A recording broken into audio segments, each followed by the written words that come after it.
జై శ్రీరామ్. హిందూ బంధువులందరికీ నమస్కారం. గత 4 రోజుల క్రితం కడప జిల్లా రాయచోటిలో శ్రీ వీరభద్రస్వామి దేవస్థానం శివరాత్రి సందర్భంగా జరిగే పారివేడు రథోత్సవ కార్యక్రమంలో మన హిందూ బంధువులందరూ విరివిగా సాంప్రదాయబద్ధంగా మేళతాళాలతో స్వామివారిని ఊరేగింపుగా తీసుకెళ్లడం జరిగింది.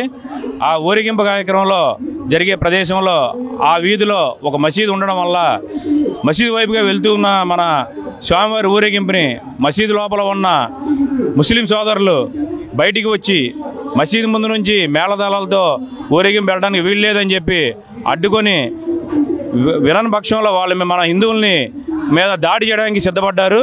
ఈలోగా పోలీస్ సిబ్బంది వారు వచ్చి ఇరువురిని సముదాయించి రథోత్సవాన్ని యథావిధిగా కొనసాగించేలాగా పోలీస్ సిబ్బంది వారు పంపించగా మళ్ళీ మసీదు పక్షంలోంచి రాళ్ళు రువ్వి హిందువులు చెల్లాచెదురుగా చేసే విధంగా వాళ్ళు ప్రయత్నాలు చేశారు.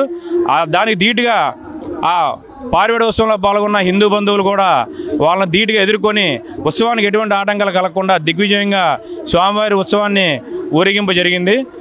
తద్వారా జరిగిన పరిణామాల దృష్ట్యా అక్కడి స్థానిక ఎస్ఐ గారు అనుక్షణం దేశం ధర్మం కోసం నిస్వార్థంగా పనిచేసే ఆర్ఎస్ఎస్ విహెచ్పి సంస్థల మీద అన్యాయంగా అక్రమంగా కేసులు బనాయించి పైగా వాళ్ళ మీద హిందూ ద్రోహులు హిందూ సంఘ విద్రోహ శక్తులు అని పేర్లు వాడుతూ ఎస్ఐ గారిని దుర్భాషలాడినట్టు ఆయన్ని పట్టుకొని ఆయన్ని కొట్టినట్టు కింద పడేసి కాళ్ళతో తొక్కినట్టు పేక మీద కాలేసి రకరకాలుగా ఆయన అబద్ధాలు చక్కగా వల్లించి ఎఫ్ఐఆర్ నమోదు చేయడం జరిగింది.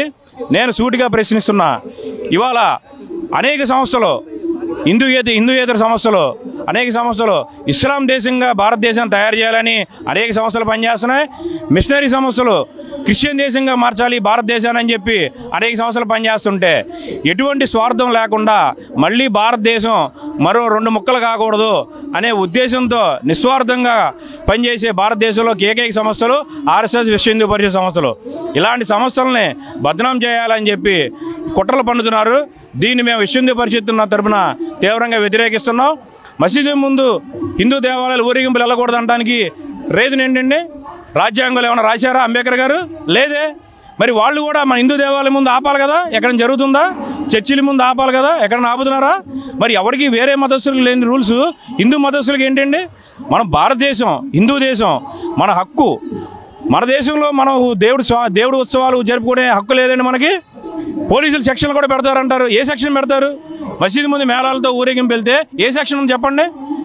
రాజ్యాంగంలోని సెక్షన్ ఉందా? పోలీసు వాళ్ళ దగ్గర ఏమైనా లీగల్గా సెక్షన్లు ఉన్నాయా? చూపించమనండి. చేస్తే అందరికీ సమన్యాయం చేయమండి.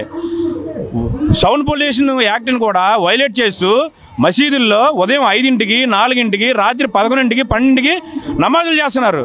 సౌండ్ పొల్యూషన్ యాక్ట్ని వైలేట్ చేస్తూ అయినా సరే మేము సహకరిస్తున్నాం. మీకేంటి ఇబ్బంది? దేశంలో అందరం కూడా సోదరభావంతో మెలగాలన్నదే మా ఆకాంక్ష. కానీ మీరు పక్షపాతంగా మీరు ఇలా చేయడం అనేది దుర్మార్గం. రాజ్యాంగంలో లేనిది కూడా మీరు సృష్టించి దౌర్జన్యం చేసి రాళ్ళు రువే విధానం మార్చుకోవాలి. అందరూ కూడా సోదరభావంగా మెలగాలి. హిందూ దేశంలో హిందూ పండుగలకి అన్ని రకాలుగా చేసుకునే హక్కు ఉంటుంది. ఎవరు కూడా అడ్డుపడకూడదని, అలాగే మిగతా వాళ్ళు కూడా మేము కూడా అన్ని రకాలు సహకరిస్తున్నట్టే అన్య మతస్థులు కూడా మా హిందూ పండుగలకి ఊరేగింపులకి అన్ని రకాలుగా సహకరించాలని విశ్వ హిందూ పరిషత్ డిమాండ్ చేస్తున్నాం. నా పేరు కొంపెల్లి శ్రీనివాసరావు, విశ్వ హిందూ పరిషత్ విజయవాడ మహానగర సహకార్యదర్శి. జై శ్రీరామ్, జై జై శ్రీరామ్. భారత్ మాతాకి జై.